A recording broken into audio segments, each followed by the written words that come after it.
Toco o terceiro sinal e abre-se as cortinas. Uma luz branca forte acende e ilumina o palco.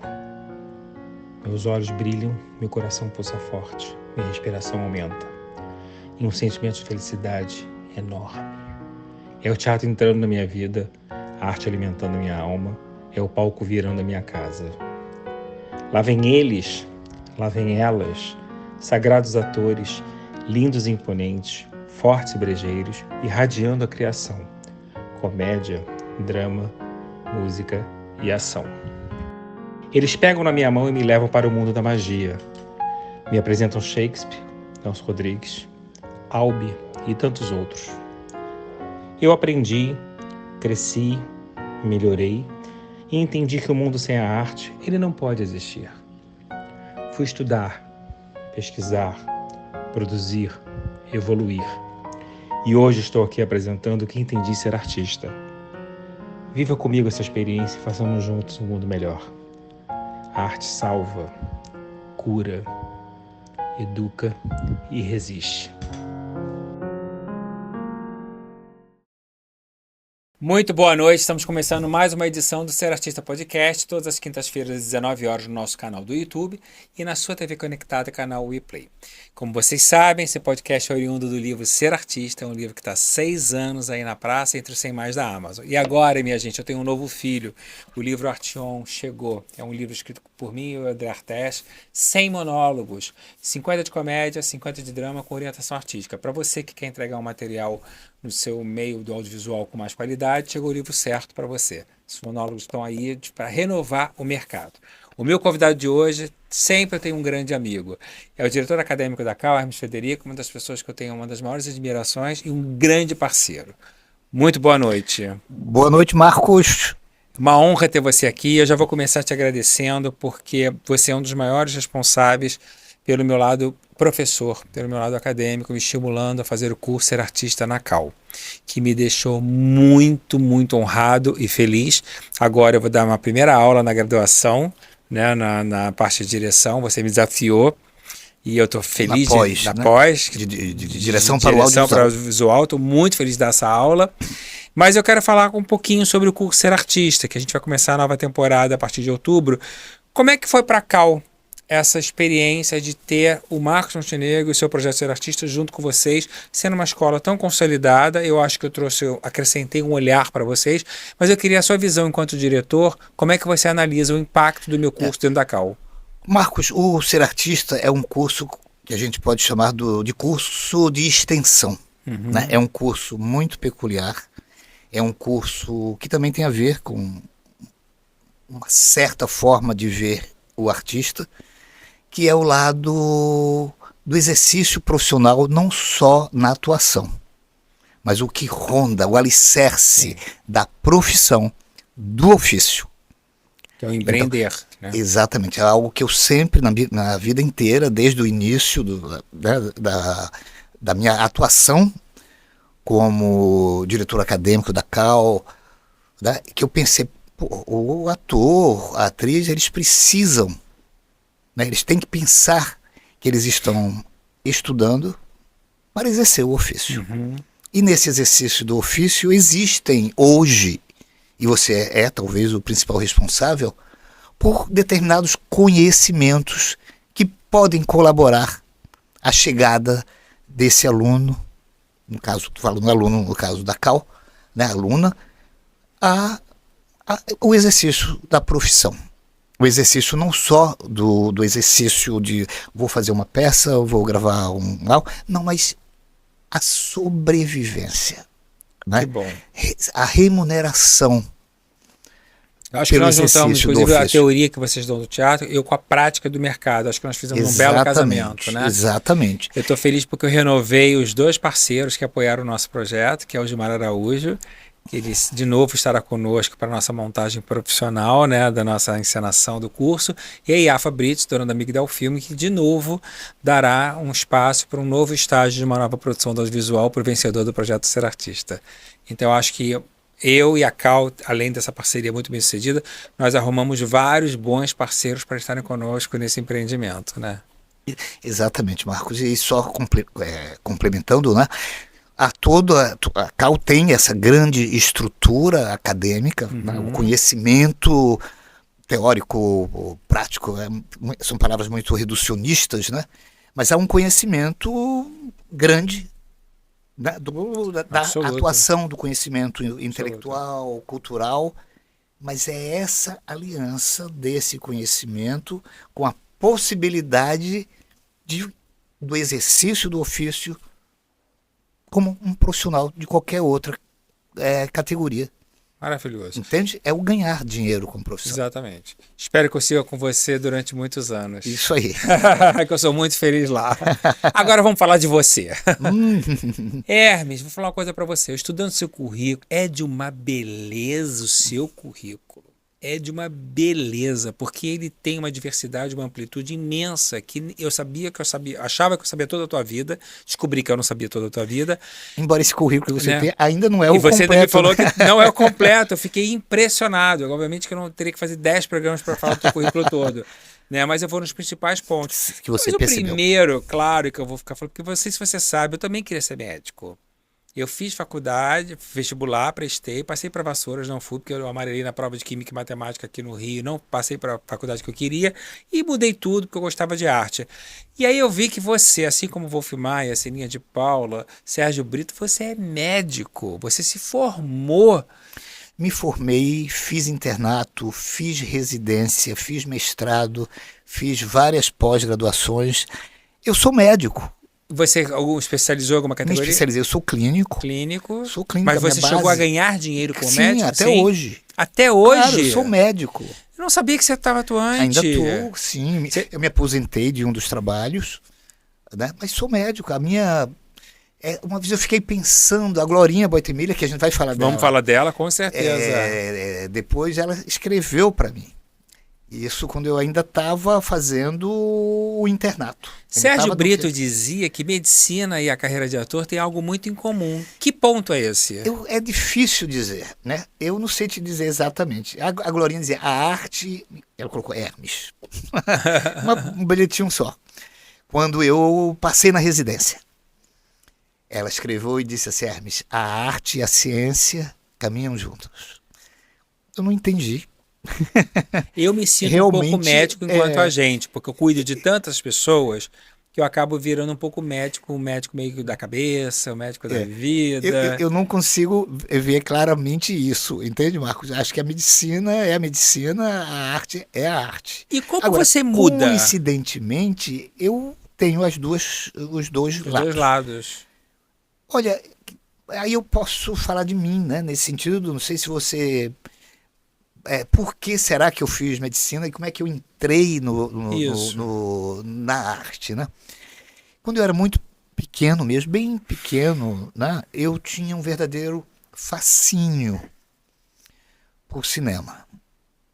Era um fascínio que eu não sei te dizer porquê, né? Não sei, com 3, 4 anos, se dissesse assim, vou levar para o cinema, era maior alegria, maior felicidade, mais do que brincar com qualquer coisa. Então era o cinema foi ali, ver os cartazes, rodar os cinemas, porque antigamente tinha vários cinemas grandes, então cada cartaz, aquilo ficava na minha cabeça, isso vai passar, e então eu não sei te explicar. Então havia um jornal, os jornais, claro, e os jornais antigamente tinham os desenhos dos filmes, os cartazes dos filmes, uma página.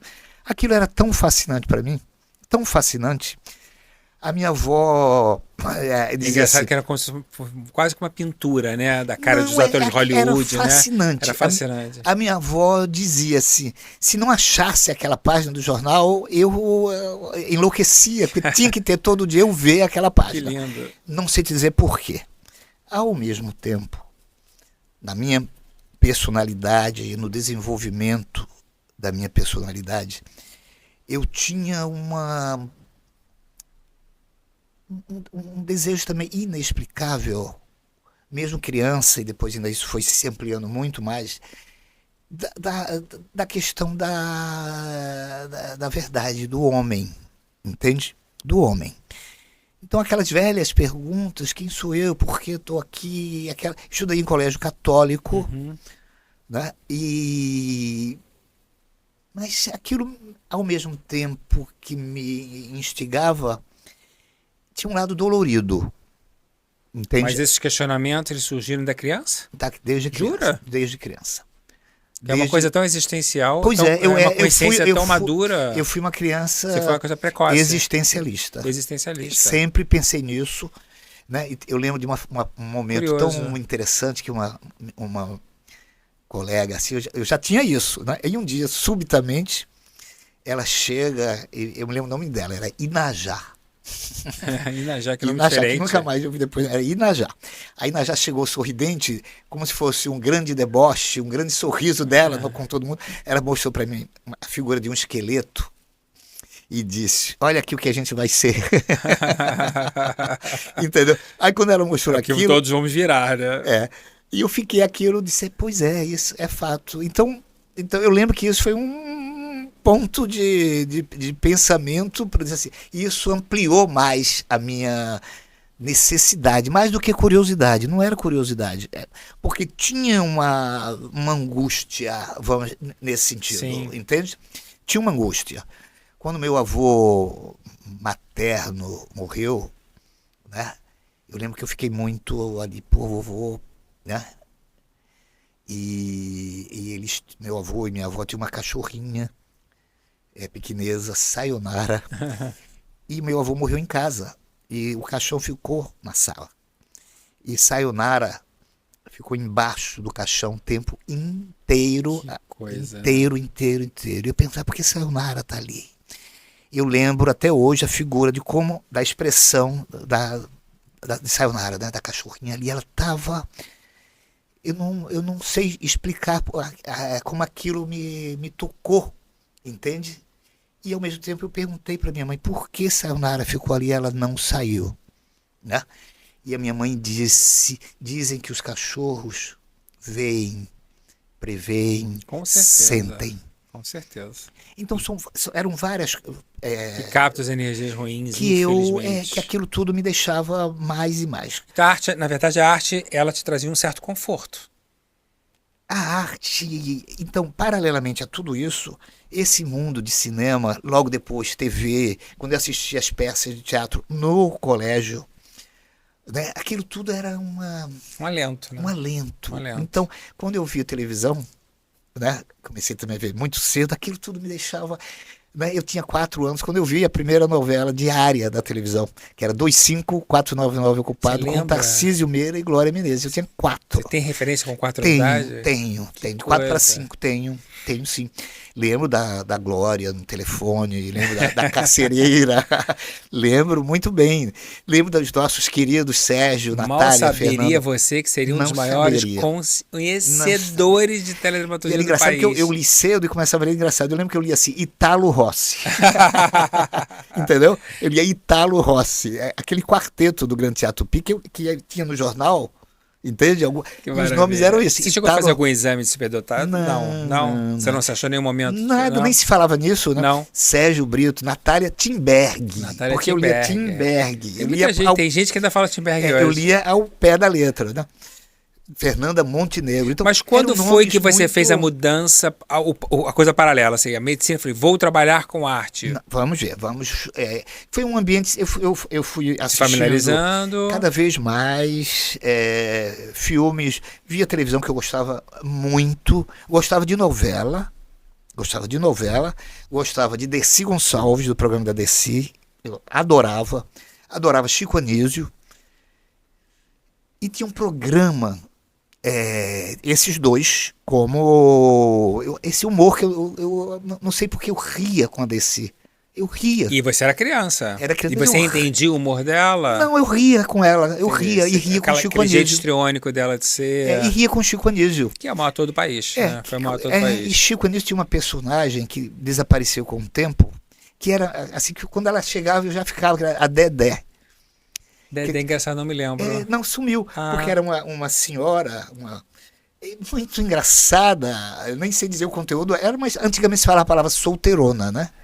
Não usava essa palavra, né? Hoje deve ser a mulher que não casava era solteirona. Exatamente, e ela ficava atrás dos rapazes, e uma coisa assim, e aquilo, a gente não sabe por que a gente ri, né? Sim. A gente ri. E é legal você falar no Chico, porque eu tive a honra de conhecer os dois e trabalhar um pouquinho com cada um. O Chico, eu era muito amigo do Raman, que era meu ex-sócio, a gente fez algumas coisas juntos.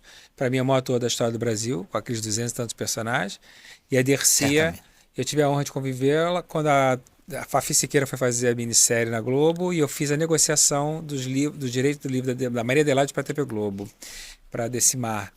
E foram momentos muito importantes, porque duas escolas, talvez as maiores escolas de humor do país, né? Eu tive dois contatos com a Dercy pessoais e tive com o Chico através do Bruno Mazeu, porque eu fiz o Grandes Damas e eu coloquei a Dercy, né? Então eu tenho o programa da Dercy todo. Publiquei essa semana no meu Instagram uma foto do lançamento das Grandes Damas, no coquetel que você fez, que tem a Dercia. Pois é. E eu adorei você classificar a Dercia como uma grande dama. Óbvio. Porque tinha um preconceito Óbvio. muito grande com a Dercy, de Mas querer diminuir a Não tem importância da Dercy. como, não tem como, é Maravilhoso, inviável, inviável. impossível, impossível.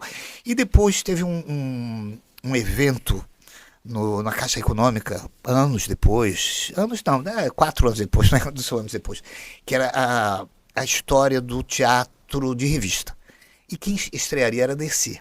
Então eu fui buscar a Dercy, eu sozinho, a Decimar, você falou dela agora, me entregou a Dercy, claro, para eu levar ela e buscar. Imagina, realmente uma senhora já que estava à beira dos 100 anos, né?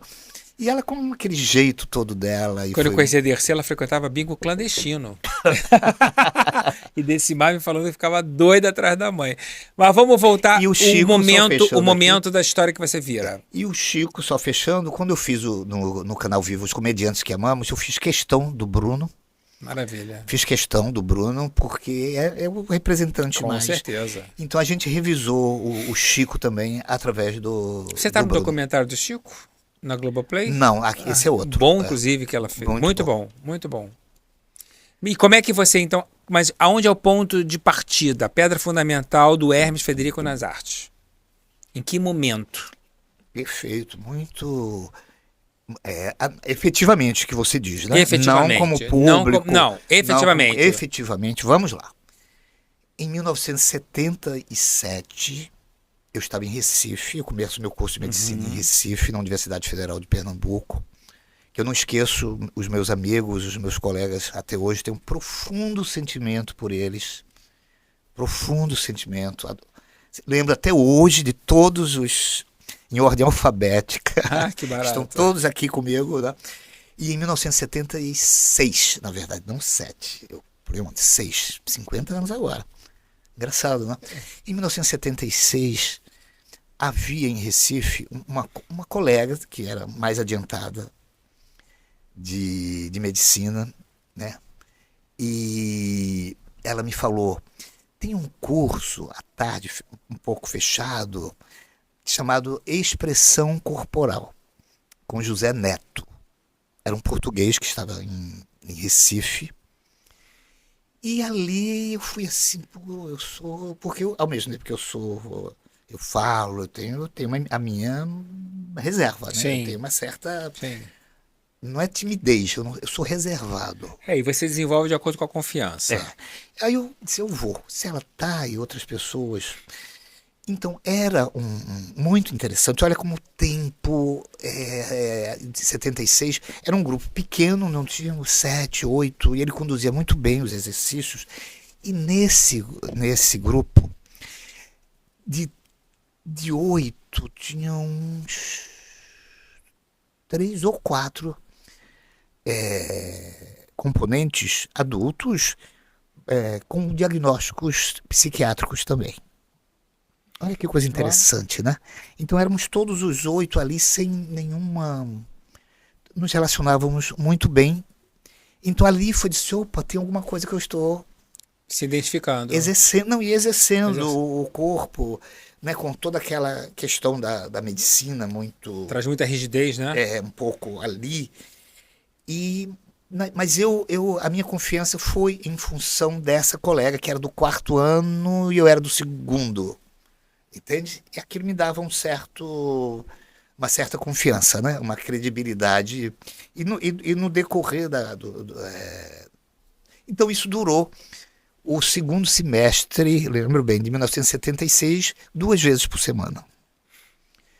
Em 77, um ano que eu entrei no terceiro ano, que é o ano onde você está no hospital, onde tem uma disciplina chamada semiologia, onde você está lá no hospital, onde você vê o paciente, onde você toca no paciente, onde você aprende toda aquela base. Maravilha, né? Ali eu me senti em casa, te confesso plenamente. Aquilo era Eu também adoro um hospital, tá? fascinante. E já estava fazendo alguns estágios, né? Você faz um estágio em obstetrícia, você faz um estágio em pediatria, em emergência. Então aquilo já estava, mas aquilo todo dia, de uma forma acadêmica, de uma forma, né, muito estruturada, porque o acadêmico da medicina não é um acadêmico igual às outras, é um acadêmico que você está lá. Você está no ambulatório, você está né, palpando e sendo ensinado, né, ausculta aqui, entra por esse lado do paciente, vê o que é isso aqui. É a prática que mesmo, né? A prática. A prática. E era uma maravilha. E um ano em 77, né? Já estamos em 77. A minha irmã, ela, em julho de 77, ela tinha um namorado e esse namorado morreu atropelado. Então foi uma coisa avassaladora, um clima muito... Tristeza, né? Muito. Eu viajei, após eu fui para Florianópolis, onde tinha um congresso de estudantes, né? Então eu fui, né? Foi um tempo grande, voltei.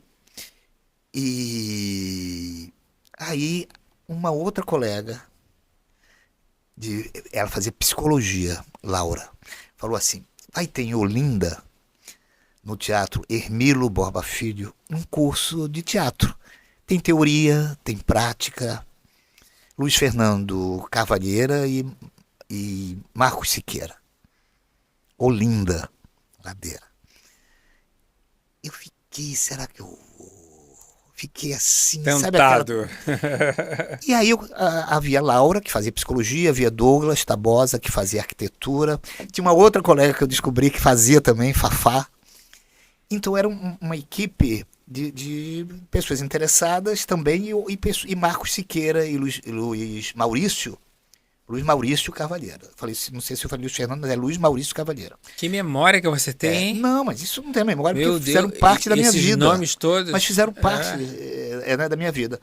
Então, aí eu lembro que o primeiro dia, todos nós recebemos uma apostila, olha que coisa interessante, que era o teatro aristotélico e o teatro épico. Entende? Maravilha. Todo mundo, aquilo já, Sim. pronto. Aí tem essa base, parecia que eu conhecia aquilo tudo. E era bom, a gente conversava aquilo, falava daquilo. Isso foi a partir de agosto de 77. Vamos definir para o nosso público em uma frase o que é cada teatro, só para eles entenderem? Tem como você dar assim, uma frasezinha, uma pincelada? O teatro aristotélico, explicar para eles o que era, o que seria. Tem como? Não, é o teatro mais, vamos dizer... Só para explicar a diferença para eles. É o teatro mais, uma linguagem, né, o mais certinho, o mais... as convenções muito bem Definidas. Estruturadas, definidas. Né, o épico vem o Brecht aí, Isso. onde tem a... Já deu para entender a diferença, era só para elucidar. E então nisso, aquilo já... E havia uma coisa engraçada, porque havia já uma tendência. O teatro épico é o desejável. Clássico, né? E o que corrompe as barreiras tradicionais. A gente pode dizer que é o teatrão? A gente pode classificar dessa maneira? O aristotélico, né? É o teatrão? Mais teatrão? Você vê todos os porquês, tudo muito organizado, tudo, né? Tem o rompimento. Então aquilo ficava muito claro pra gente. E aí vem, quando você fala isso na verdade, O divisor. O divisor. O divisor. Antes disso, eu esqueci um dado importante. Olha, tá vendo como você é? Quando eu tinha 10 anos de idade, olha bem, Havia na televisão, em Recife, TV Jornal do Comércio, um programa chamado Pinguinho de Gente. Eu vi aquilo e gostava, tinha umas né? Me interessava. E aí eu peguei eu estava indo do primário para o ginásio e peguei alguns colegas, 3 ou 4, e disse assim, vamos lá, vamos apresentar, vamos propor uma ideia. Vamos propor uma ideia. Eu sabia que a diretora, que é responsável, era Ivanise Palermo. É um nome muito importante em Recife, muito importante, né? Ivanise Palermo. Então ela cuidava desse programa. E eu disse, vamos lá, vamos ensaiar uma peça. Nós, olha que coisa. Tudo com 10 anos de idade, com né, os meus colegas, Olga Navarro Pinto, Mirna Porto Maia, olha bem, e Silza, que era a... Isso porque você prima, não quer dizer que tem boa memória. Eu não saberia narrar esses nomes todos. A prima da Mirna, que conduzia um pouquinho mais velha, e tinha um irmão da Olga, Luiz Antônio. Então a gente preparou o Jardim Encantado. Pronto, a peça era Jardim Encantado. A gente fez, eu não sei como é que a gente, com 10 anos de idade, a gente fez aquilo. Eu disse, vamos lá no Canal 2, na TV Jornal do Comércio, e vamos falar com Ivanise Palermo para a gente apresentar. Eu não sei que confiança era essa, que autoconfiança, que fé era essa. Eu disse, eu vou, vamos lá. Acredita nisso? E a gente chegou lá na portaria e disse, queremos falar com o Ivanise Palermo. E a porteira, não quer ter umas crianças. E a gente esperando. Né? E aí desce de um táxi Dom Helder Câmara. Dom Helder, que tinha um programa lá na televisão, um programa rápido. Eu disse, Dom Helder. Dom Helder, a gente quer se apresentar. Fale com o Ivanise Palermo para... E a gente esperando. Aí você vem outro dia. Aí eu fui outro dia com a turma. Não... E aí chamaram a gente subiu lá. Olha que coisa. Que coisa. E aí Ivanise Palermo e o Milton Bacarelli e outro estavam ali rindo, sorrindo. Vocês querem apresentar? Eu disse, queremos. Então vocês vão apresentar no sábado. Não viu o que a gente ia apresentar. Olha. Que confiança, hein? Que confiança. Que confiança. Não é? Nossa, absoluto. Que confiança. E eu fui. Eu tinha 10 anos. Eu ia fazer 10 anos. Então, por algum momento, você sonhou em ser ator? Aquele sonho de criança. Eu não sei se era ser ator. Aquela coisa de ser exibido. Era gostar do ofício ali de atuar naquele momento. Eu não sentia hoje eu não sei se eu quero... Eu gostava do ambiente. Do ambiente. Não era, quero atuar. Eu tive isso também quando era criança. Não é? E fui. E não necessariamente eu queria ser ator, mas o ambiente me fascinava. E fui. E nos apresentamos. Olha que coisa... Que linda. Não é? Então esse foi exatamente o primeiro, realmente foi lá.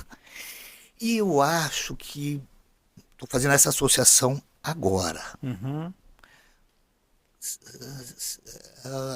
Muitos anos depois, 40 anos depois, assim, 40 e poucos anos depois, eu tinha feito Grandes Damas no GNT e estava fazendo 50 anos da telenovela diária. Eu tinha falado com a Letícia Murrana antes. Que era diretora do canal na época. Letícia, na época do... A gente tem que fazer as damas da TV, e isso passaram 10 anos, acredita? Nossa. 10 anos. Eu disse, não, aquilo ficava na minha cabeça.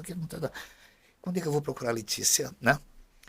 E chegou a dizer, agora. Ou é agora. Eu marquei com a Letícia, e eu acho que muito parecidamente com o que aconteceu com o Ivanise Palermo, eu fui... Não sei o que tinha em mim. Como eu te digo, não sei se chama de autoconfiança, de fé, eu não sei o que era isso. Cheguei para a Letícia e disse, Letícia, tem isso, 50 anos, vamos fazer as damas da TV agora, entende? É o momento. Eu falei, fulana, eu já sabia, claro que seria, a gente vai fazer tantos episódios e tal. E a Letícia imediatamente confiou em mim. Comprou a ideia. Né? Então foram 2 momentos muito parecidos na minha vida e 2... divisores. Muito... E esse levou para um produtor audiovisual. Pois é, aí daí eu fui fazendo... Você foi porque foi tão... Porque o Damas da TV quando a gente fez em 2000, foi ao ar em 2013, mas começamos a fazer em 2012, né?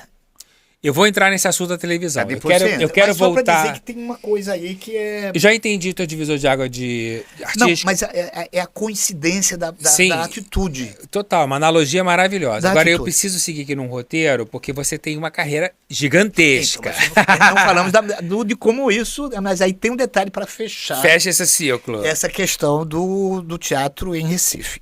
E aí que surge no Hermilo Borba Filho uma figura, né, que vai fazer um dia especial chamada Glorinha Boitemila. Então entramos na Glorinha aí, que eu já ia entrar nela. Pois é. E aí eu fico também... Eu fiz um livro com a Glorinha Boitemila. Eu sei, eu estava lá no lançamento. E eu lamento que eu não tenho um exemplar. Não guardei. E até que, né, dá um... E aí surge a Glorinha. Ela foi dar um curso livre? Não, foi mais que uma palestra. Foi um dia assim, com a Glorinha. A grande mestra. Eu não sabia que a Glorinha era grande mestra. Eu não? Não tínhamos esse conhecimento. Não tínhamos esse conhecimento. Então, quando viu, foi um negócio... E eu disse, Glorinha, eu vou para o Rio. Né? Eu quero fazer um internato no Rio de Janeiro. Eu vou fazer a prova e quero ir para o Rio. Ela disse, quando você for para o Rio, você me procura, me liga. Olha bem, me liga. Na Tijuca ela morava? Um pouco na Tijuca. Sempre Tijuca, a Glorinha não mudava da Tijuca de forma. O filho morava no meu prédio, que eu sou tijucano. O Frederico. O Frederico, meu charado. Morava no primeiro andar. Mas depois a gente fala da Glorinha. Você quer fazer uma pergunta? Quero, não, então foi foi aí que você que falasse sobre que você é mestrado em ciências de motricidade humana e especializado no método Glorinha Boitemila. Não, são duas coisas. O mestrado que eu fiz em ciências da motricidade humana foi uma pesquisa muito longa. Foi um mestrado muito longo. Em geral, os mestrados duram 2 anos. Sim. Eu fiz esse mestrado em 3 anos e meio. Nossa. Por quê? Porque era um mestrado com pesquisa com ser vivo. Com ser vivo. Aí o orientador... Porque eu fiz também uma pós-graduação em homeopatia. E o tratamento homeopático ele pode ser certeiro. Certeiro, profundamente Você certeiro. aplica ele ainda hoje? Profundamente certeiro. E aí eu falando isso com o orientador, aí veio a ideia da pesquisa. Então, a pesquisa eram mulheres de 50 a 60 anos com diminuição da libido por diminuição dos hormônios, né? E que a gente tentaria ver se um tratamento alternativo poderia ser colaborador. Então, qual era o tratamento alternativo? Era ver o medicamento, não era um medicamento para isso, era o medicamento da pessoa. A homeopatia vê aquele remédio mais parecido com os sintomas físicos e mentais de cada um. E se a homeopatia poderia colaborar. E, mais ainda, os exames e os exercícios físicos. Se exercício físico poderia colaborar também com essa questão. Então foram 50 mulheres, um fator muito, muito importante que essas mulheres estiveram comigo quase todas durante os 3 anos e meio. Elas não podiam tomar antidepressivo, elas não podiam fazer reposição hormonal. Então foi um mestrado muito longo. E o que você desenvolve com o método da Glorinha? A Glorinha é antes, né? A Glorinha é antes. A Glorinha é algo anterior. Você veio para o Rio de Janeiro, procurou ela? A Glorinha é anterior.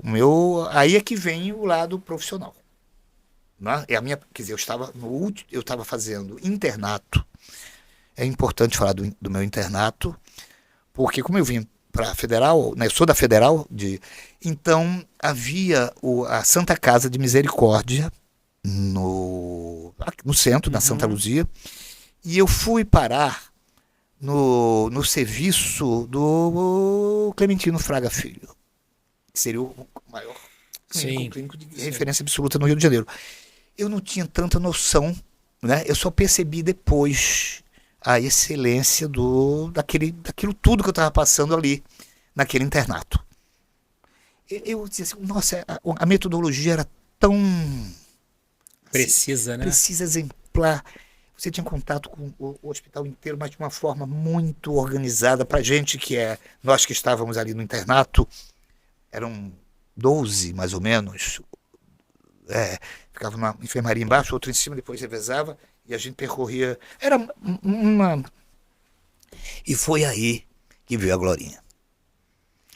Então a Glorinha disse assim: vem aqui na Guapiara 27, ali na Tijuca, Na casa. onde eu ia toda segunda-feira,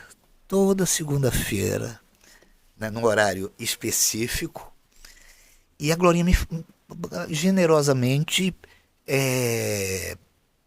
ela dizia assim: eu vou te ensinar o meu método. Eu disse: mas por que, Glorinha? Eu fico assim, né? Mas, Glorinha. E ela gostava de mim, ela tinha uma confiança absoluta em mim, absoluta. É, a- a- Mas você não Nos sendo entendíamos. ator, por que ela quis passar para você especificamente? Vai chegar lá. Nos entendíamos muito bem, muito bem. E ela dizia assim: vai ali em tal congresso, me fala isso, olha para mim. E o fato de ser médico, né? Então eu era estudante. Vai chegar num momento agora, né? E aquilo me fascinava. Ao mesmo tempo, tinha o fato de ser médico, isso foi fundamental para ela me, né? Mas tínhamos uma relação muito divertida, muito divertida. Ela era severa, mas eu desmontava a Glória. Sim. Então, eu chamava ela Miss Glória. Então, brincava com ela, ela ria comigo. Para porque quem ela não é de sabe, a rir. gente está falando da Glorinha aqui. A Glorinha Boitamilha foi uma das maiores preparadoras vocais e fonoaudiólogos do A país. maior, A maior. talvez é difícil dizer a maior, mas Onde ela foi. todas as estrelas da televisão brasileira que construíram a televisão brasileira passaram por elas. Todas. Para todos ela deu uma dica preciosa, né? Mas não é só, a Glorinha não tem uma relação só com a televisão, o teatro. Depois abriu para tudo, né? Não, antes ela já tinha tudo. Ah, é? Ela sempre foi. Eu conheci ela na televisão já. Ela sempre foi uma profissional de atendia casos dificílimos que não tinha a ver com arte. Por isso que eu estava ali, né? Ali perto. Mauro Mendonça conta quando ele fez o farmacêutico na Dona Flor e seus dois maridos. Sim. A dica que ele deu para Mauro: o farmacêutico lida com filigramas, Isso. você tem a delicadeza na maneira de interpretar. Irene Havas me contou que ela fazendo uma peça, que a Glorinha ensinou ela a tirar a sensualidade das mãos. Foi. Né? Incrível, incrível. Então, assim, é muito interessante o processo que a Glorinha trouxe para os grandes atores, que é no detalhe, né? É tudo no detalhe. Perfeito, mas aí vai chegar. Então ela falava muito comigo, discutia no bom sentido todos os casos. Então ela tinha uma intimidade muito grande comigo. Eu acho que o fato de ser médico, talvez o fato de eu ter o nome do filho dela, havia e eu não era uma pessoa que ficava Glorinha. Eu não tenho essa característica. Então eu brincava, Miss Glória, eu sempre chamava Miss Glória, ela ria, mas eu gosto que me chamem de Glória. Aí disse: é isso, Glorinha. E eu desmontava a Glorinha, entendeu? Então nós tínhamos essa coisa muito engraçada, falávamos muito no telefone, muito, e ela contava história, ela se divertia realmente comigo, e uma confiança muito grande. Mas aí vem, olha eu me formo em dezembro, né? Em janeiro eu faço o concurso de residência e passo. Eu passei, né? Na residência, que é difícil. E aí chega a Glorinha e disse assim: quando é que você vai receber? Eu disse: Glorinha, há sempre o atraso na residência, né? Então, se eu devo receber lá para março ou abril, aí eles pagam os meses juntos. Ela disse: não, mas você vai receber antes. Eu disse: mas por quê? Porque você vai dar um curso de neurologia para mim e para vários fonoaudiólogos, incluindo Rose Gonçalves. Rose Foi aí que eu conheci a Gonçalves. Rose. A Rose como minha aluna. Rose está no meu livro Ser Artista. A Rose como minha aluna, a Glorinha como minha aluna. Olha que coisa, eu com 22 anos. 22 anos. E aí eu fiz toda a revisão de neurologia e otorrinolaringologia para esse grupo. E eu achava que era de graça. Eu disse, mas Glorinha, não. Todo mundo vai pagar e você vai receber. Então, ela me deu, vamos dizer, o primeiro dinheiro profissional. Que interessante. Estou falando isso agora um pouco mais. E anos depois, eu percebi, muito agora, recentemente, que ela me deu o primeiro dinheiro e eu dei a ela o último dinheiro. Porque quando a Cal virou faculdade, é até meio arrepiante isso, na hora que a gente estava tudo pronto, porque não mandava eletronicamente ainda, mandava por... Eu tinha uma coisa dentro de mim, eu disse, está faltando alguma coisa. Ali, entregando o documento, ia entregar para Aí eu cheguei e disse, não, segura aqui. Eu falei, Alice, Gustavo, que estavam comigo, professor Arthur, que era o cara que era intermediário, a gente tem que colocar a Glorinha. A Glorinha tem que dar aula na faculdade. Olha... Eu não sabia que ela tinha chegado a dar aula. Deu aula na faculdade. Que Deu. maravilha. Ela fez os 90 anos dela, foram comemorados lá. Que lindo. Então... Agora, o que você especializou no método dela? Você chegou a levar o método dela adiante para algum lugar? Sim, vai chegar agora. Então eu dei esse curso, né? E no meio, um dia nesse curso, eu fiquei conversando com ela quando acabou. Olha bem, aquela coisa, o lugar certo, na hora certa, papapá, não tem isso, né? Sim. Comigo aconteceu. Comigo aconteceu. Então, eu estava conversando com a Glorinha na cozinha lá da Tijuca. Já devia ser quase 10 da noite, 10 e pouca da noite. E ela fazia um lanche, né? E a gente conversando. Aí toca o telefone. Era José Wilker. José Wilker. Aí José Wilker chega e diz a Glorinha assim, Glorinha, porque ela me contando no telefone, eu estava junto dela. Na época que não tinha celular. E ela disse, Glorinha, eu estou dirigindo através do Estado a Martins Pena, estou querendo fazer uma formação de alto nível, e eu conheço você esteve comigo nos Filhos de Kennedy, você esteve comigo, eu quero você. E a Glorinha, na hora, disse assim, eu não posso, estou muito ocupada.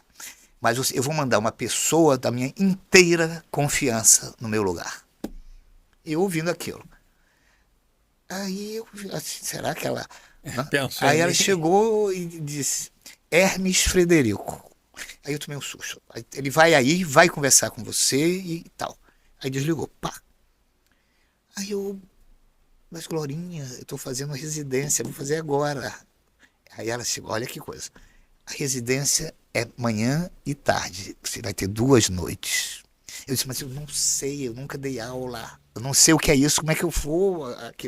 Você vai, você sabe. Ela foi absolutamente assertiva e eu fui. Cheguei lá, começando com o Wilker. Agora, veja bem, um cara de 22, eu era o caçula naquela época eu era o caçula. Sim. Aí estava a Derbal Freire, olha que coisa. A nata da nata. A Derbal Freire, Alcione Araújo, não sei se você chegou lá. Claro. A Alcione Araújo é o próprio Wilker. Marília Pera fez uma peça do Alcione, eu conheci ela com ele. O próprio Wilker, que era, né, uma espécie de ídolo, de referência absoluta. A Denise Stoklos, o Luiz Mendonça, Nossa. Bia Bedran. Que maravilha. Então eu disse assim, nossa, eu fiquei, mas eu fiquei contente. Aí a Rose veio um pouquinho depois, naquela tropa, muito também assim, e falou comigo, e aí, como é que eu vou? Eu disse assim, vamos ficar juntos, Rose. Né? Então, foi assim que Então, na verdade, você começou. levou para Martins Pena o método dela. Exatamente. E para Angel Viana também? Angel Viana também. Mas a Angel Viana foi algo que eu também não esperava. Eu conheci a Angel, né? Faculdade de dança. Adorava a Angel, assim também com uma... Talentosíssima. Né? Eu fui fazer com a Angel um treinamento corporal. Eu queria fazer não era nada artístico, mas era algo que Sim. hoje a gente fazia um tratamento fisioterapêutico, um Que tratamento. ajuda para qualquer profissional. Eu fui para isso, né? Para se tivesse então e ficava conversando com a Angel também. E aí a Angel montou a faculdade, o curso profissionalizante dela. Ainda não era faculdade. Ainda não era faculdade. Isso já 3 anos depois com o Wilker. Eu fiquei 2 anos e meio com o Wilker, quase que diariamente. Ouvi presenciei muita coisa, conversei muito com o Wilker. Né, o Wilker foi importante, que ele era também um cara que gostava de falar, porque você tem que ver que eu tinha 22 para 23. E o Wilker era cultura em pessoa. Exato, Né? então, Cinéfilo, né? então eu acompanhei o Wilker fazendo a tradução do Mephisto, que ele tinha. Aí eu vi espetáculos. Não, mas não foi aquele, não. Ele queria outro? fazer antes. Ah, não Mas sabia. aí, não vou falar o nome, um outro ator comprou os direitos que sabia que o Wilker queria fazer. Então ele comprou os direitos para que, se ele quisesse fazer, ele faria e interromper o Wilker. Olha. É fato isso. Né? Mas vou dizer o nome aqui.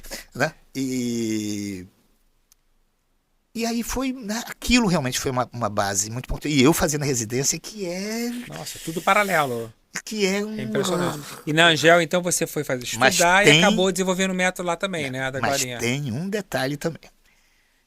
As coisas que acontecem. A Glorinha, havia uma peça que estava sendo montada chamada Vejo um vulto na janela, me acudam que sou donzela, da Lilá Assunção. Um grande sucesso. Grande sucesso. A Glorinha estava fazendo a direção vocal, a coisa toda, né? Tudo junto aí nesse ano. A Glorinha estava fazendo a direção vocal, havia uma outra diretora e a produção era da Maria Letícia e do Emiliano Queiroz, só mulheres no elenco, incluindo Rosa Maria Murtinho, né? E a Glorinha chegou e disse assim, eu vou chegar aí.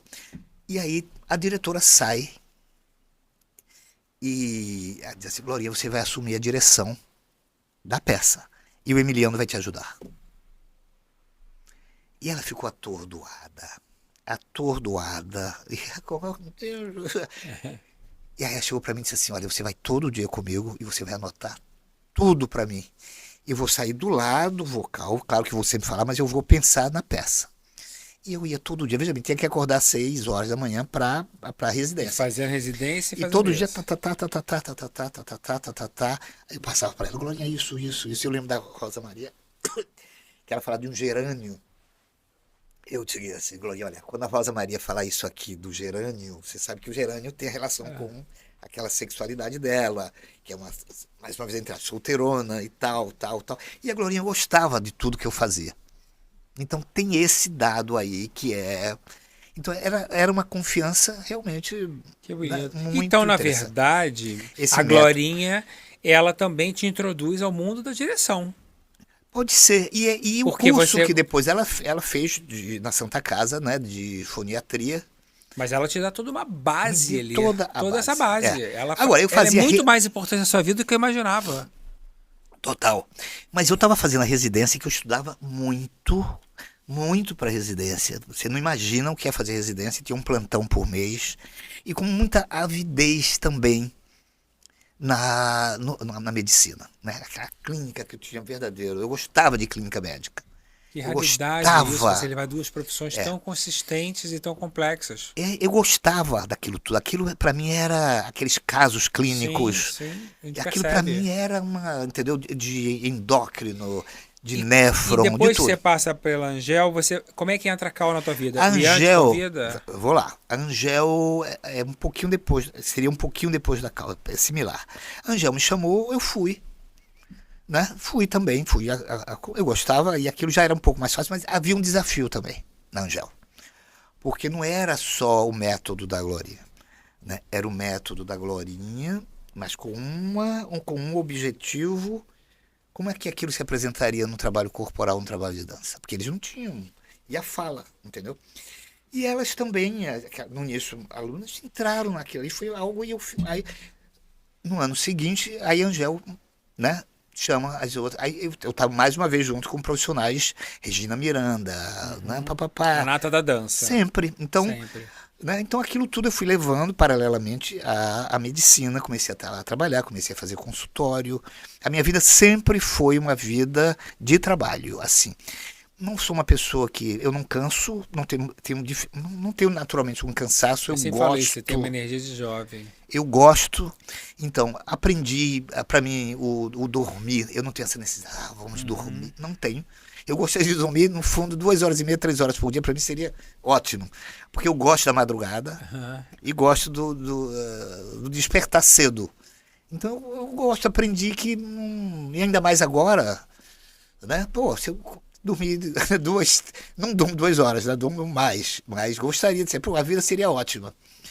Né? Então, isso a medicina me deu.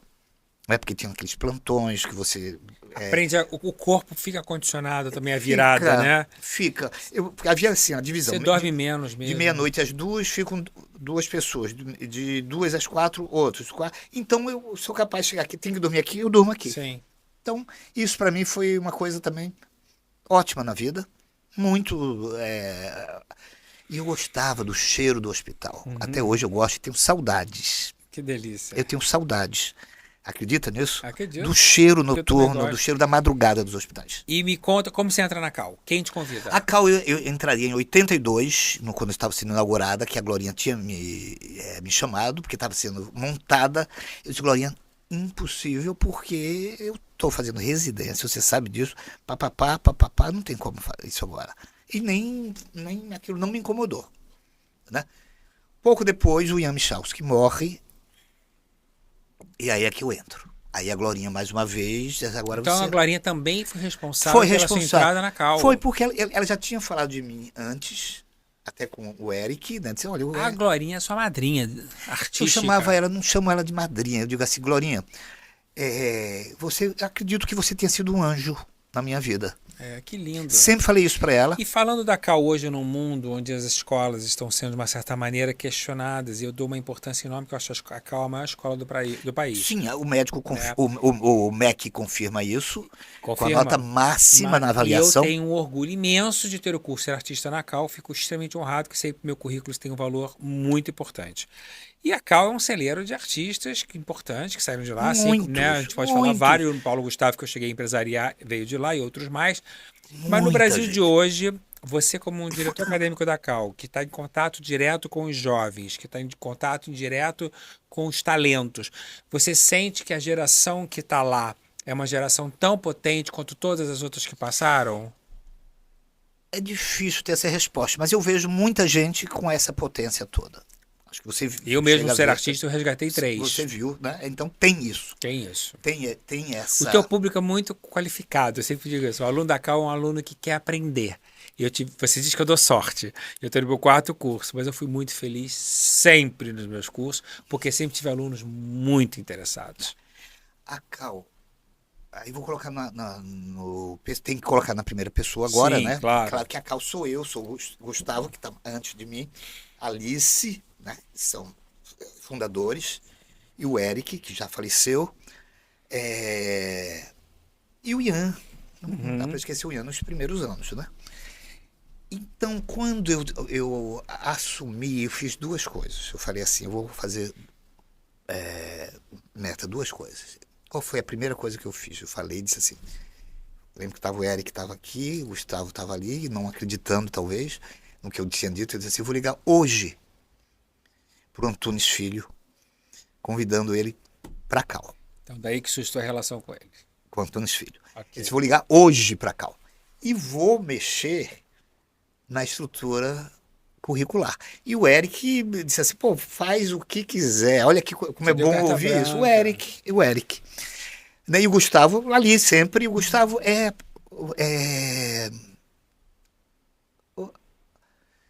o amigo, a maior referência que eu tenho. É difícil dizer isso, né? Mas vendo esses anos todos passados, né? Mais de 40 anos que eu... E vejo que o Gustavo foi o amigo mais presente junto de mim. Nos damos muito bem. Você vê que são muitos anos, sim, e a gente não ter Divergências de Sim, ideias. que é normal. Divergências de ideias. Faz parte. Brigas muito raras. E Eu brigas acho até sempre... bom ter um pouco de divergência, porque Tem que como ter. você me provocou para aula. E Você fez uma provocação que mexeu comigo e a aula veio. E essa questão, brincadeira astrológica, leão com aquário, né? Que aquário é leão. Então, Você até ressaltar, eu narrei para minha biografia essa semana a sua provocação, fora o curso Ser Artista, sua provocação para minha aula no curso de pós. Quero que você saiba disso.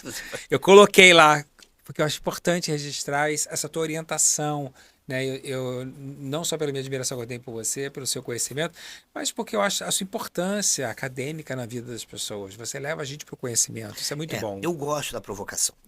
Mas então foi aí a Cal, realmente, a gente foi modificando, foi, né? E o Antunes entra na Cal aqui do Rio?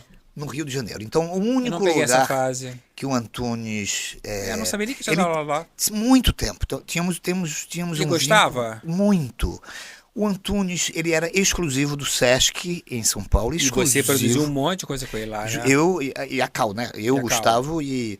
Então, mais uma vez eu cheguei... O Eric e o Gustavo não acreditavam que o Antunes pudesse aceitar. Eu não sonhava também que isso seria possível.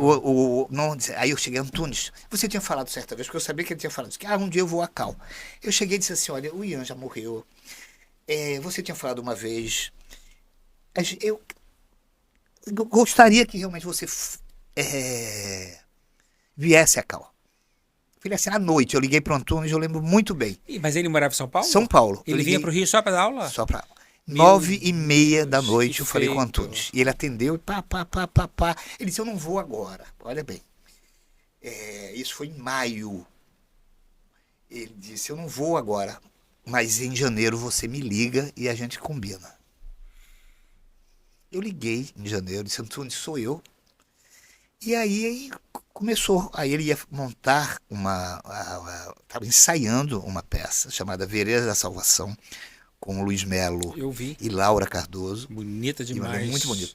E aí ele disse, quando acabar a gente vai. Aí fizemos uma coisa muito legal, eu e Gustavo, e a gente fretou 2 ônibus.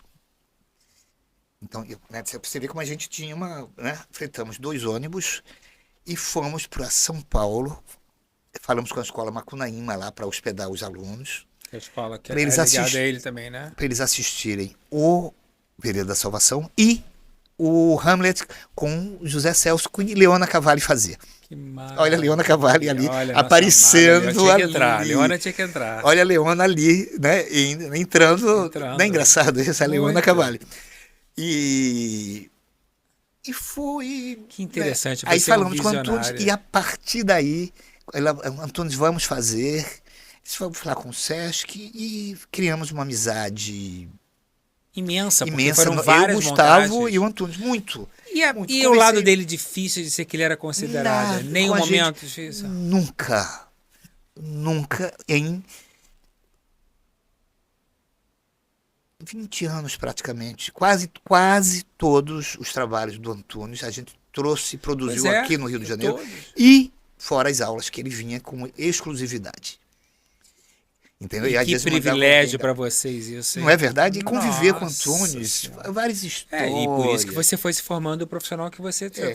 E aí, os teatros, TBC, porque fulano, porque esse crânio. Quisera eu poder viver esse momento. Pois Quisera eu. O famoso vestido de noiva da Natália. Antunes, por que você chamou a Natália para fazer Madame Cleci, aquela personagem? Imagina a Natália fazendo Madame Cleci, gente. Eu queria ser uma mosca para ver. A Natália... Primeiro, ele foi bem assim. Em primeiro lugar, ela é uma grande atriz. Com aquele jeito é uma grande atriz.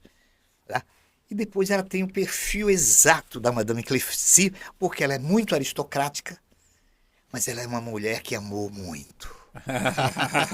Que lindo. Né? Ele dizendo, a mulher que amou muito e sofreu muito por amor. Olha a visão do Antunes. Então, ela tem a intensidade com ela. Ela disse, ela é a Cleci. Não é uma coisa interessante isso? Interessantíssimo. Você começa a paixão pela Natália aí? Não, porque teve um momento você teve o fã lá de criancinha. Depois você começa a ter um contato profissional. Não. Natália e Fernanda e também Cleide, coincidentemente essas super atrizes, né? A Natália e a Fernanda, né? Eu ouvia falar do Grande Teatro. Eu não conseguia ver, porque também não... Né? Mas, como eu te disse, eu lia Natália Timberg, Fernanda Montenegro e tal. Mas a Natália ganhou uma preponderância no início, logo, quando ela fez O Direito de Nascer. Eu não sei te dizer... acontecimento máximo Eu dela, não sei te dizer porque a Natália tornou-se um ícone. Não, para mim, como ela ficou a grande... Eu não sei te dizer, Marcos. Não sei te dizer. Quando eu vi, eu tinha quantos anos? 6 anos. Tinha 6 anos, ia fazer 7. Você ligou a Natália então com 6 anos. 6 anos. Eu botei o olho nela, ela falava aquele personagem e não sei. Eu ficava ali numa admiração. Eu perguntava para minha mãe, para minha avó, mas ela eu falava nela, não sei. E eu não sabia, claro que criança você não tem nem noção de que é uma grande atriz, o que não é uma grande atriz. Mas é raro você, uma criança de 6 anos, se identificar com uma grande atriz. E aí vem na revista O Cruzeiro, tinha uma reportagem imensa com a Natália. E eu lembro da minha tia levando o Cruzeiro para minha avó, dizendo, leia aqui, olha, diz assim, a atriz das 1001 possibilidades. Era a coisa assim. E aquilo, eu gostava daquilo, né? Gostava daquilo. E tinha um filme que ela fez paralelamente chamado Society in Baby Doll. Junto a ele. E eu ficava na porta do cinema, vendo o cartaz, e com uma frustração imensa, porque o filme era proibido para 14 anos. Você não podia assistir. Eu não podia assistir, eu ficava olhando o cara. Para vocês que estão nos assistindo, é importante a gente pontuar. O Hermes Frederico, na minha opinião, e de todo mundo, obviamente, é o artista, o ator, o diretor, o produtor, um pouco de tudo, né? Um artista que mais conhece Natália Timmy. Ninguém conhece a carreira da Natália como ele. Ele fez um documentário que ele quis dizer que era acadêmico, que não tem nada de acadêmico, é super profissional, que a gente fez uma sessão linda na Cal, comemorando os 90 anos de Natália Timmy, iniciando a pedra fundamental da comemoração da Natália de 90 anos. De carreira, né? De carreira, né? Que a Natália vai fazer em 97. Se Deus quiser, ele será o autor da biografia da Natália, mas ninguém sabe mais do que a Natália Timmy do que ele. Ele sabe nos mínimos detalhes todos os trabalhos. E Natália, mas não é só da Natália, eu acho, né? Não, você sabe de todos. Eu conheço, eu sei a importância máxima da Natália, né? Isso é fundamental. Sim. Então eu fui acompanhando. Nesse mesmo ano, acontece Fernanda, na mesma TV Tupi, com uma novela paralela chamada Calúnia, com Sérgio Cardoso. E você se liga na Fernanda também na mesma época. Eu não sei porquê, tinha umas duas ali, e que diziam, sabia que eram duas referências diferentes. Eram diferentes. Entendeu? E você jamais poderia imaginar que um dia você seria amigo das duas. Não poderia saber. Mas não é uma coisa interessante, então daí Natália, você chegou a produzir no teatro, fazendo Sopa de Vida. Fernanda não, né? Fernanda eu fiz Grandes Damas não, mas no TV. teatro. No teatro eu fiz um evento. No CCBB. No CCBB, ela dois eventos. O evento da telenovela brasileira, né? Eu fiz 2 eventos. E fiz um outro em 2008... ela, Sérgio, Ítalo e Natália.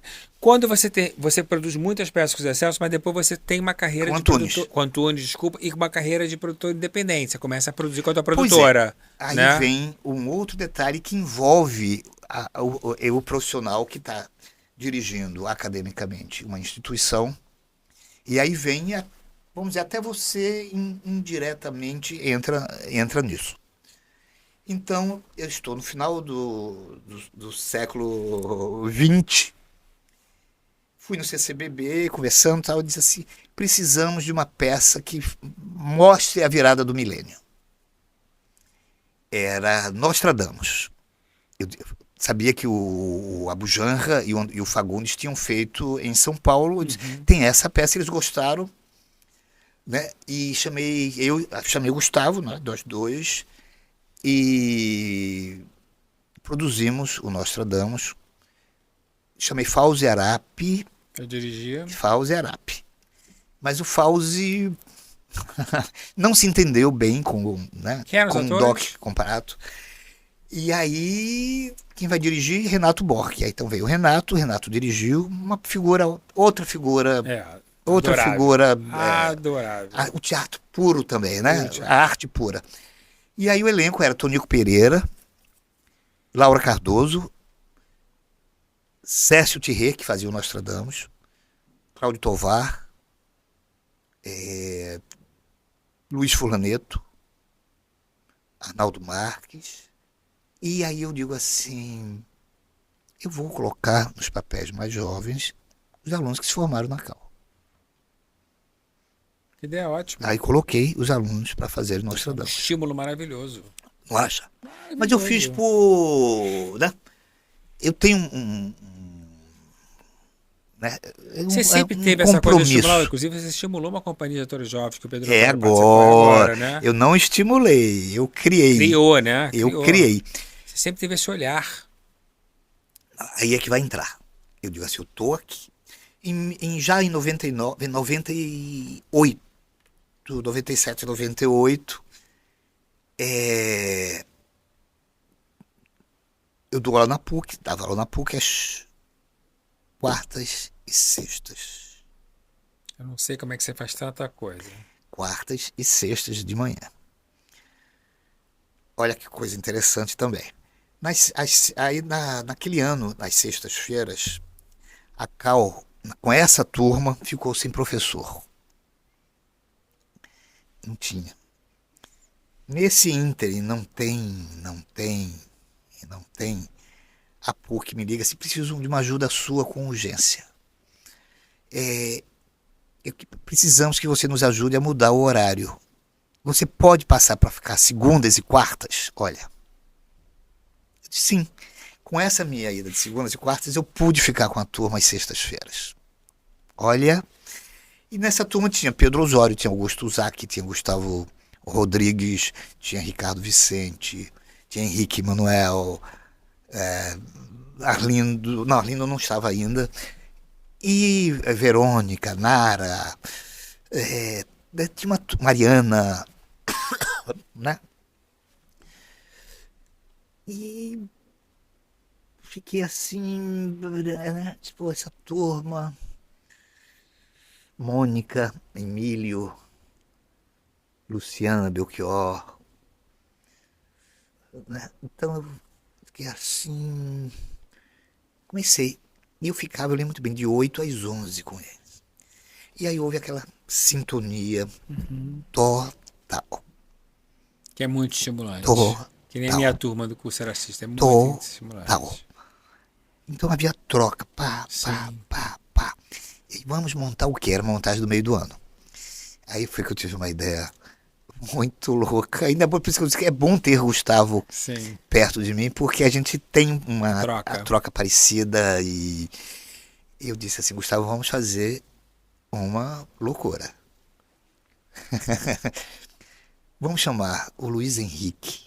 Luiz Henrique, que trabalhava com Antunes, foi assistente do Antunes. Você sabe quem é o Luiz Henrique? Sim. Que hoje chama-se a Condessa Giovanna. Eu sei quem é ele, E o Luiz Henrique era o assistente de Antunes. E ele já tinha encontrado com ele, disse, tenho tanta vontade, às vezes, vou dar um curso na Cal, quando tiver de férias aqui. Eu disse, vamos ligar para o Luiz Henrique. Luiz Henrique quer fazer a formatura aqui na Cal. Formatura não, desculpe, a montagem do meio do ano aqui na Cal.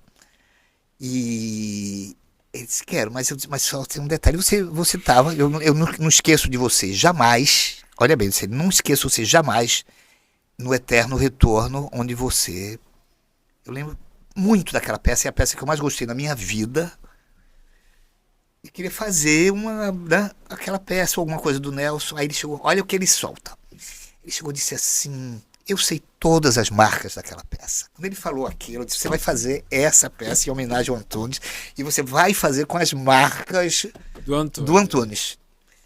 E era Nelson a gente passou para ser Nelson de 4, que eram as 4 peças, né? E aquilo era uma coisa, entendeu? Foi uma coisa... Então aquilo foi criando um elo muito grande com eles, e aí a gente foi fazendo muita coisa. A gente gravou uma minissérie que foi ao ar na TV. Foi na TV educativa. Foi na TV educativa. A gente fez, na época, a Bárbara Eleodora, que era crítica, eu chamei a Bárbara para dirigir quase o final. Eles já tinham feito para fazer. Eles eram um homem chamado Shakespeare, que era o acadêmico total. Então, eram todas as peças do Shakespeare que a Bárbara dirigiu. Né? A coisa toda falando da vida do Shakespeare com eles. Então, essa companhia durou um bom tempo. Aí não tinha companhia. Acabou, se formaram. Eu fiquei assim. Aí vem. Cara, eu vou largar. Eles estão tontos assim. Como é que eles vão se profissionalizar? Eu quero que eles entrem na profissão.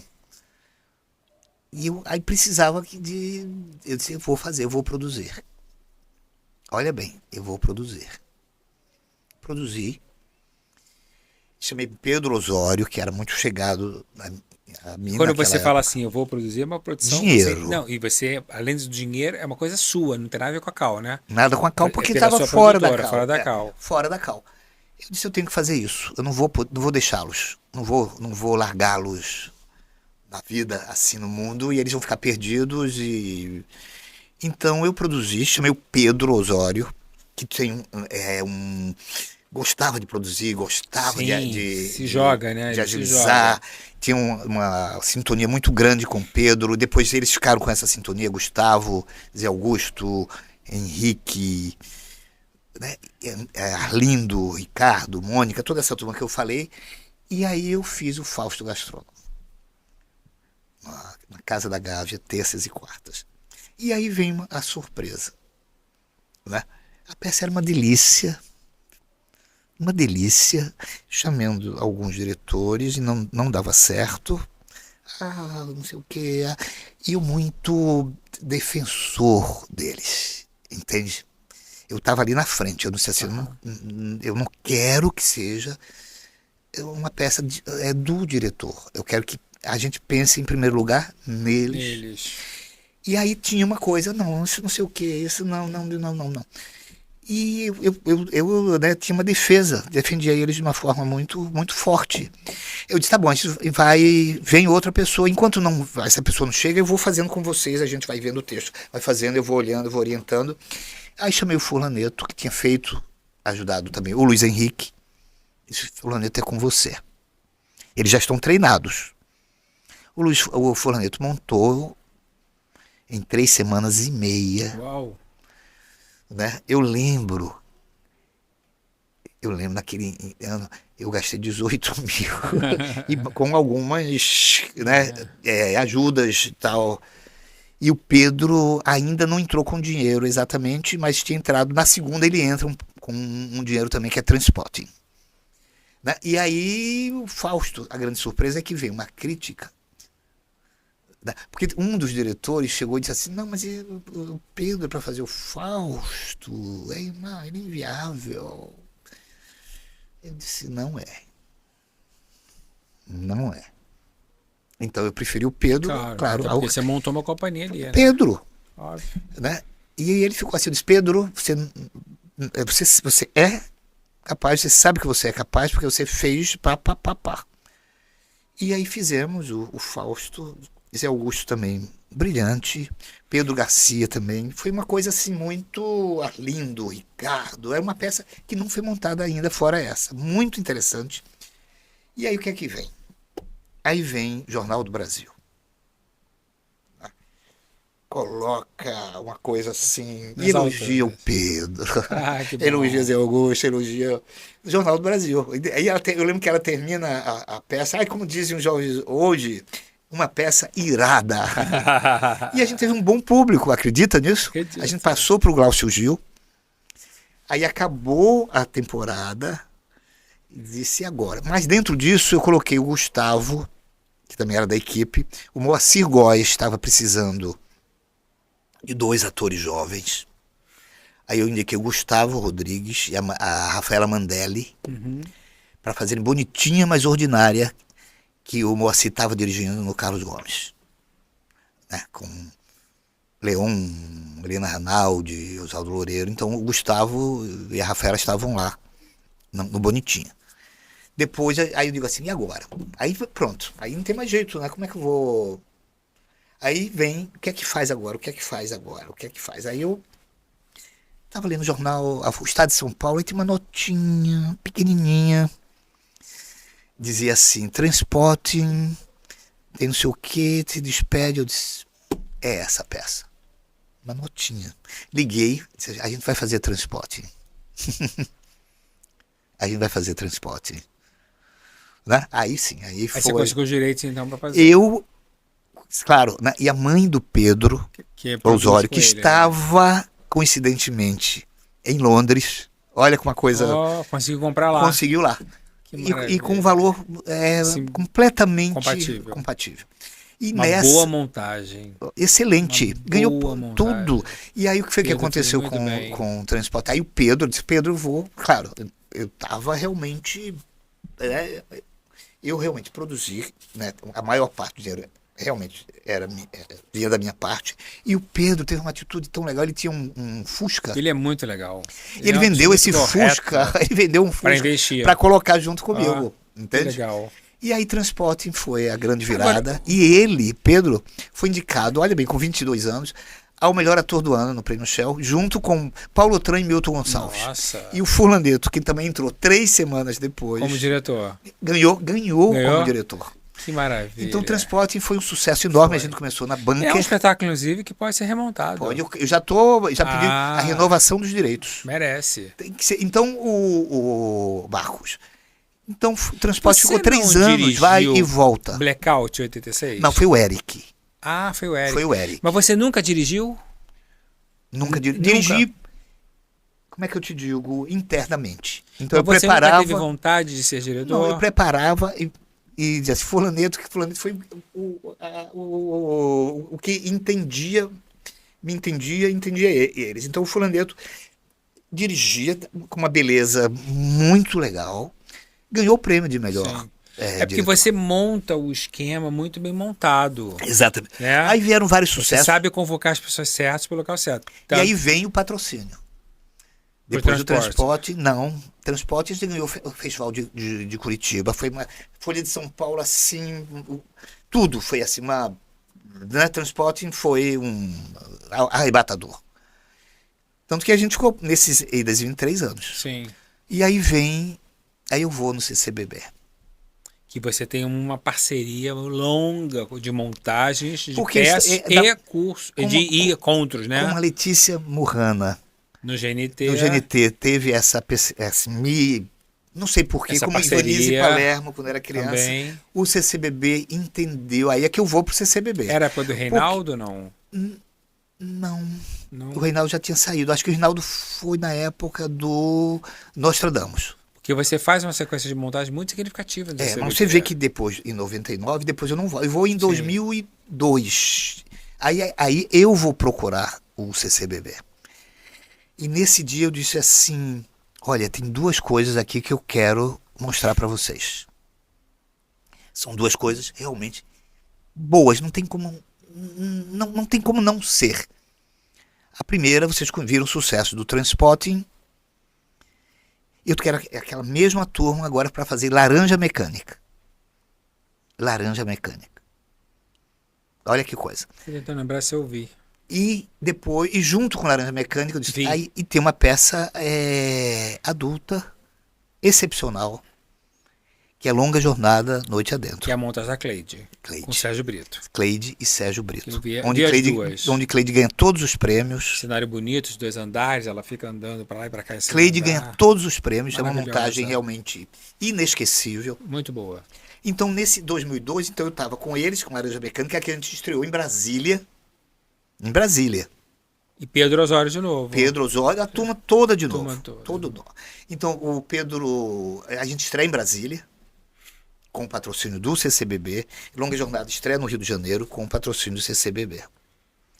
Então, o Longa Jornada deu muito prestígio, realmente. Sim, muito. Muito prestígio. Foi uma coisa realmente... Tem um elenco também, né? Um elenco histórico. Exatamente. Genésio de Barros, Marco Antônio Pâmio. Grandes atores. Não? A Natália tem uma visão muito muito pragmática do teatro brasileiro atual, onde ela diz que o teatro brasileiro está terminando, que a gente não tem uma renovação dos grandes autores. Você tem essa visão? Você pensa assim? Você acha que nós temos um futuro promissor? Tem uma renovação de autores significativos? Ou nosso nível de qualidade abaixou muito? Honestamente falando. Eu não acho que a qualidade baixou. Eu acho que temos a dramaturgos significativos. Não, dramaturgos tem menos, né? Você ousa dizer um nome assim que você aposte, que você acredite que seja Não, no geral é muita gente, né? Júlia Spadatini, Carla Faur, eu nem...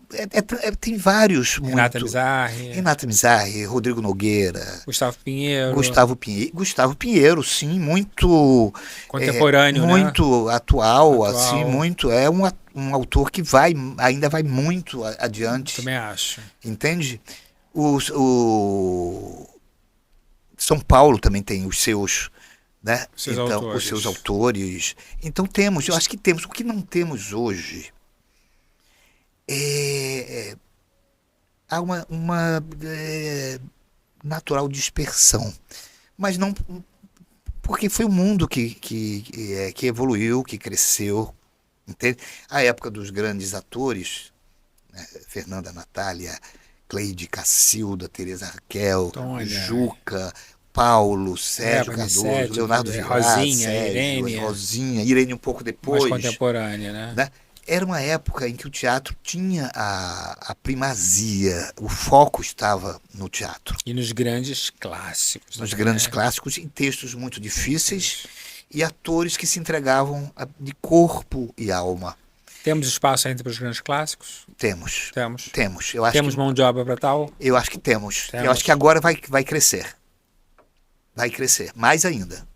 Eu acho que sim. Muito bom ouvir isso de você. Agora, essa questão da CAL, como você fala, do acadêmico, então a minha atitude com eles foi nesse sentido. Então, quando eu cito você, eu digo assim, eu passei a mudar também a estrutura da CAL e a fortificar a importância do ofício como ofício e não só como uma realização acadêmica que se encerrasse ali. Paralelamente a toda a profundidade acadêmica, sempre informando, impulsionando, empurrando. E é fundamental esse pensamento da continuidade. Não, e saber que a profissão, com toda a dificuldade, uma profissão dificílima, talvez a mais difícil de todas, no sentido de mercado de trabalho, é a mais difícil. E garantias e benefícios de tudo. Mas as pessoas, elas precisam das ideias, da coragem, entendeu? Então você viu que Paulo Gustavo foi. O empreendedor é o artista 360. E Fábio Porchat foi. Você tem vários cases de sucesso. Todos os dois. Mas saíram da zona só de atuação. E trouxeram o criador. Desde o primeiro trabalho deles, e criar. Eles produziram. Mônica Martelli produziu. Mas não só produzir e criar. E criar, não. Então, criar os seus produtos. Então foi uma pessoa ali, muito. A Mônica foi aluna. Autoral, né? Eu lembro quando ela estava montando Os Homens São de Marte, eu encontrava com ela na Gávea, naquele restaurante, um restaurante pequenininho, natural. Não, era um restaurante natural, bem pequenininho, que tinha ali na Marquês de São Vicente. A Mônica morava perto e eu saía da PUC e ficava conversando com a Mônica. E a Mônica estava montando Os Homens São de Marte, ela me falou vários detalhes. Eu disse, uma coisa que eu brinquei com a Mônica, eu disse, Mônica, você tem uma capacidade de humor muito grande. Fique de olho no diretor, para o diretor não cortar o seu... Olha o que eu dizia isso, não tirar o seu humor. Não, eu sei disso. Entendeu? Porque ela sempre assim, Mônica... E foi assim, eu fui ver Os Homens São de Marte, eu não sei se estreou na quinta, na quarta, eu não sei. Eu fui no sábado e já estava lotado. É uma maravilha. Então, essa coisa da profissão, de vai trabalhar, tem que trabalhar, procura isso aqui, isso a CAL mudou. Mudou pelo pensamento, pelo reforço. E eu acho que aí com ser artista se encaixa muito bem, né? Permanente. Muito bom. Permanente. A gente colocou a disciplina, né? De mercado de trabalho, a televisão lutando contra um preconceito, né? Porque existia, você sabe, não, o teatro é sagrado, a televisão é menor, não, nada disso. Nada disso. Eu falei, isso não existe no Brasil. A formação do Brasil, o ator brasileiro, é híbrido. Total. A gente vê a televisão quando ela começa, você já vê ali Fernanda, Sérgio, Natália, Ítalo, Antunes, tá todo mundo na televisão. A televisão, ela congrega o teatro, o rádio e a TV. E o teatro formou a televisão, né? Exatamente. Os atores vieram todos de do lá, teatro de e lá. rádio. E é uma coisa engraçada que eu vou te falar, Marcos, assim, porque aí tem a diferença em Rio e São Paulo, a televisão, Rio e São Paulo. Sim. Porque o Rio, isso é muito divertido, porque os profissionais que foram para a televisão no Rio de Janeiro, nossos queridos eternos que citamos, né? Principalmente Sérgio, Ítalo, Fernando e Natália, né? Que eram baluartes ali, o DNA, né? DNA. E em São Paulo, já era de teatro, em São Paulo vem Laura Lima, Luiz Gustavo, Henrique Martins, que eram de rádio. Então, a televisão de São Paulo, a base, é de atores de rádio, também sem nenhum preconceito. Isso só mostra o quão nós somos híbridos. A nossa formação é muito legal. Muito. Somos híbridos. Então, eu falava sempre, a nossa formação é híbrida. E isso mostra o tamanho dos nossos atores. E eu sempre eles falo, são imensos. Exato. E falo na Cal permanentemente. Imensos. E falo para eles, vocês não podem se sensibilizarem para serem professores. O fato de terem professores acadêmicos, é lógico que eles têm essa obrigação acadêmica. Mas se vocês quiserem ser professores, vocês serão depois. Com certeza. Vocês têm que pensar aqui. Com certeza. Depois vocês escolhem o rumo.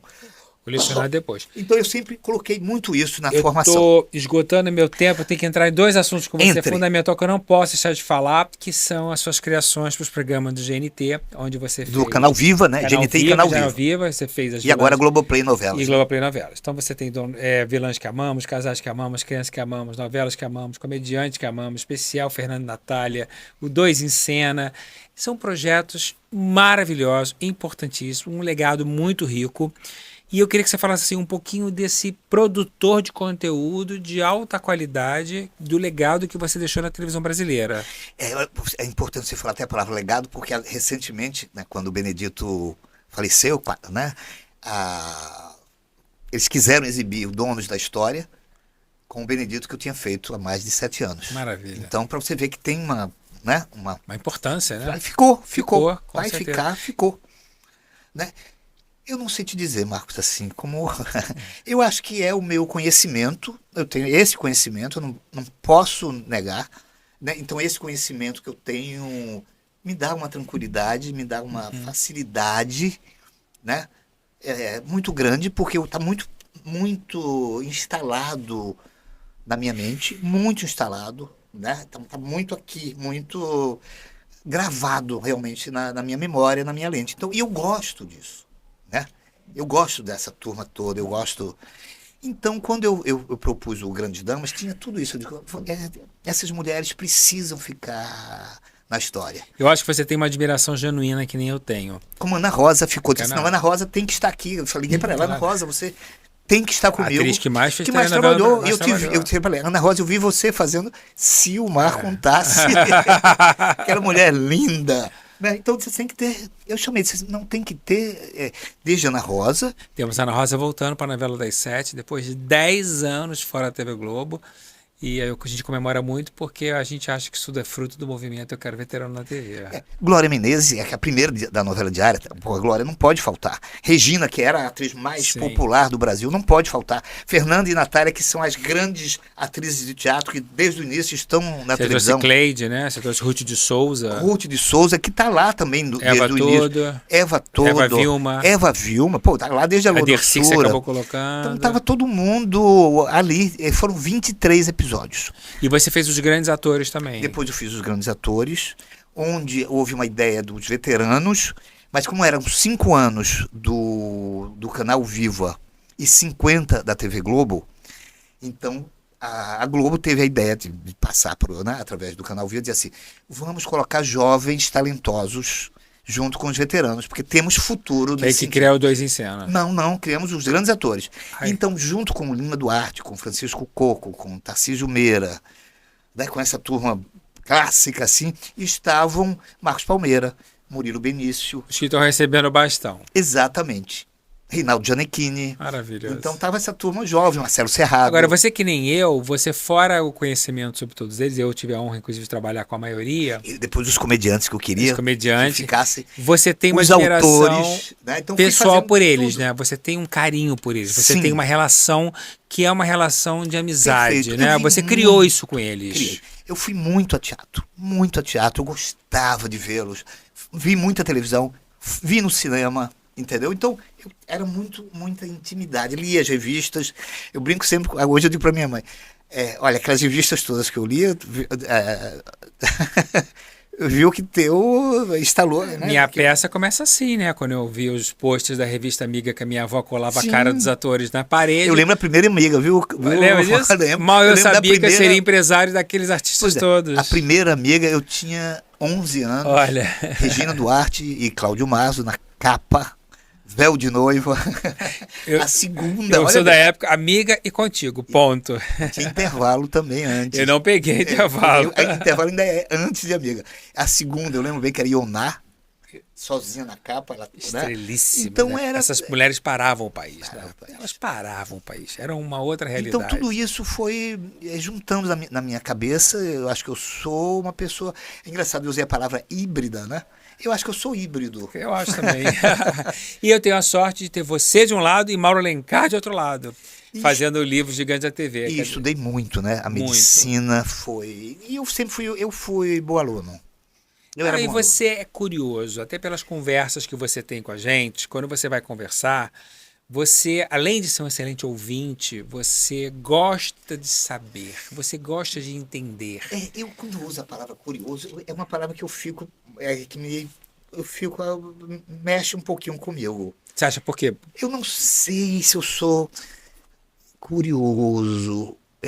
Interessado, curioso, você é curioso no bom sentido. Eu continuo sendo uma pessoa... Um estudioso. Você não joga a conversa fora. Você, quando conversa, você quer entender os pormenores. Tudo você pra mim vai no lado existencial. Claro, a gente sente isso na sua conversa. Isso eu tenho ainda menos que antes, por incrível que pareça, até por estar mais, vamos dizer, mais próximo do fim, né, da morte. A morte vai chegar, eu vou estar mais, eu aparentemente sou mais próximo do que você, isso vai chegar daqui a pouco. Sim. Né?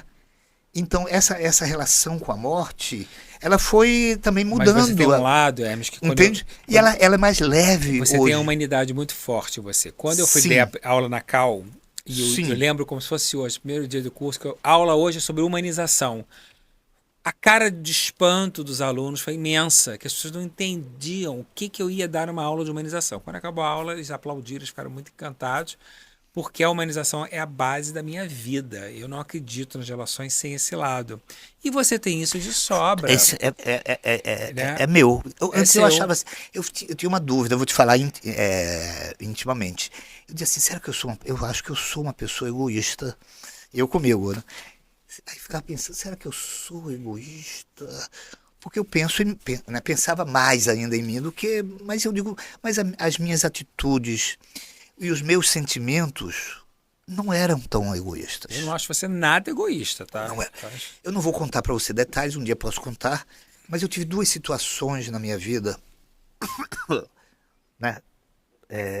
2 seres humanos, que eu não sei porque aquilo foi tão profundo, uma atuação minha para ajudar 2 pessoas. Eu não sou filantropo, não é nesse tipo, é uma coisa de sensação e sentimento que eu acho que eu pude fazer por 2 seres, não porque quis fazer no sentido obrigatório, que eu raciocinei, que eu pensei, vou ser bom, vou ser humano, não tinha isso.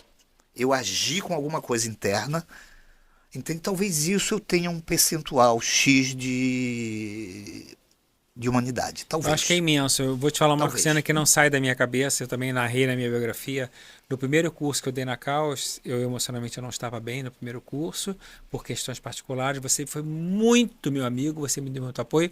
E eu lembro que na primeira aula você desceu as escadarias inteiras da Cal, de mão dada comigo, conversando, eu desabafando com você, e você me levando até a porta do carro.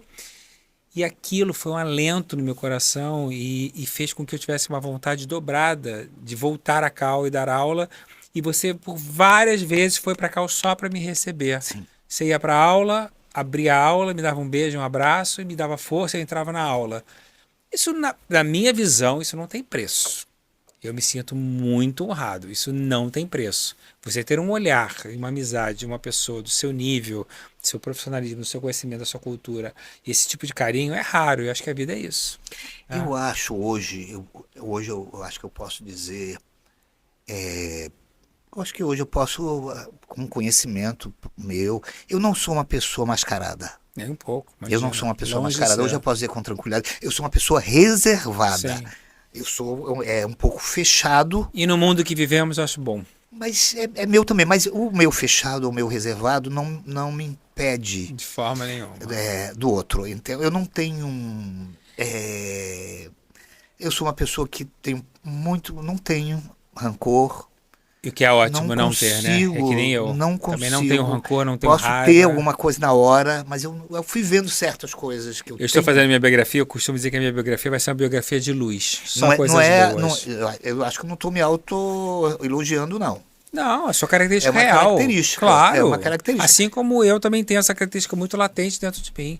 Tenho uma minha vaidade física um pouco, eu tenho isso, mas eu acho que quando eu realmente fui produzir para esses alunos da Cal, fora da Cal, no qual eu me entreguei, eu não estava me entregando para mim nem por mim. Por eles. Eu fiz por eles. Claro. Isso foi talvez algo assim, não vou fazer por eles. Não vou deixá-los só com o que eu... Isso foi realmente por eles. Maravilhoso. Então todos os... Foi. Meu amado, nós estamos chegando no qual é a final. outra coisa que você Não, agora é a pergunta final, que é a pergunta para todo mundo. E na sua definição, olhando para esta câmera, você vai me dizer com todo o seu conhecimento e magnitude o que é ser artista para você.